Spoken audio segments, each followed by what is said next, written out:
மனித மூளை என்பது உடலில் ஒரு மிக அற்புதமான மற்றும் மிக சிக்கலான உறுப்பாகும். சிந்தனை, நினைவுகள், உணர்ச்சி, உடல் இயக்கம், மொழி அனைத்தையும் ஒரே இடத்திலிருந்து கட்டுப்படுத்துகிறது. ஆனால் மூளை வெறும் கட்டுப்பாட்டு மையம் மட்டுமல்ல, அது மருத்துவ குணங்கள் கொண்ட ஒரு சக்திமிக்க அங்கம். மனம் மற்றும் உடல் இரண்டிற்கும் நலம் அளிக்கும் தன்மை கொண்டது. நம்முடைய நினைவாற்றல், கவனம், மன அமைதி இவைகளை மேம்படுத்த சித்தர்கள் பல நூற்றாண்டுகளாக நிறைய அறிவுரைகள் சொல்லி வருகின்றனர். அதில் முக்கியமான மூலிகையை பற்றி பார்ப்போம். பிராமி, வல்லாரை, அசுவகந்தா, துளசி போன்றவை அவை. பிராமி ஒரு மூலிகை. அந்த மூலிகை நினைவாற்றல், கவனம், கற்றல் திறனை அதிகரிக்கும். படிக்கும் மாணவர்கள் கூட இந்த மூலிகையை டானிக் போல் பயன்படுத்தலாம். நல்ல பலன் அளிக்கும். வல்லாரை நினைவுத்திறனை மேம்படுத்தும், மன அழுத்தத்தை குறைக்கும். அதுக்கு அடுத்தபடியாக பார்த்திங்கன்னா அஸ்வகந்தா மன அமைதி தரும், நரம்புகளை வலுப்படுத்தும். துளசி செடி மூளையின் செயல்பாட்டை தூண்டி பதட்டத்தை குறைக்கும். இவை அனைத்தும் ஒரு சித்த மருத்துவத்தில் உணவே மருந்தாக விளங்குகிறது. அந்த வகையில் மூளைக்கு பலம் தரக்கூடிய பொருட்களை பற்றி இங்கே பார்ப்போம்.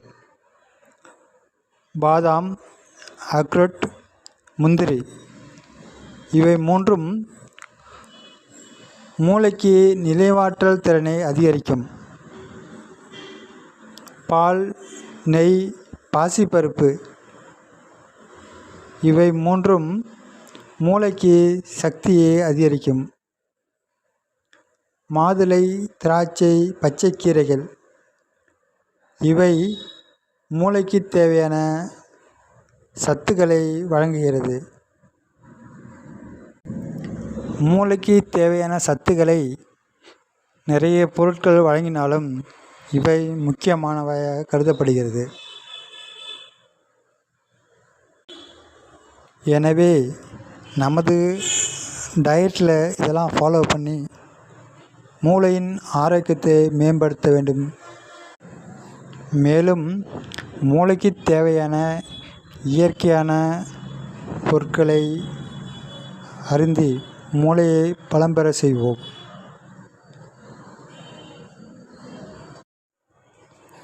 நமது சித்தர்கள் மனிதனின் மூளையை காக்க சில பழக்கங்களை கூறினார்கள். அது தியானம், பிராணாயாமம், போதுமான தூக்கம், எண்ணெய் மசாஜ் போன்றவை. தியானம் மனதை அமைதியாக வைத்துக்கொள்கிறது, மூளையின் கவனத்தை அதிகரிக்க செய்கிறது. பிராணாயாமம் மூளைக்கு போதுமான ஆக்சிஜனை சேர்க்கிறது. ஒரு நாளைக்கு 8 மணி நேரமாவது தூங்க வேண்டும். தூக்கம் மூளைக்கு இயற்கையான ஓய்வு மருத்துவம். மற்றும் நல்ல சுத்தமான எண்ணெயில் மசாஜ் செய்வது மூளைக்கு இரத்த ஓட்டத்தை தூண்டும் மற்றும் மன அமைதியை தரும். இவ்வாறு செய்வதனால் மூளையின் சக்தி அதிகரிக்கும்.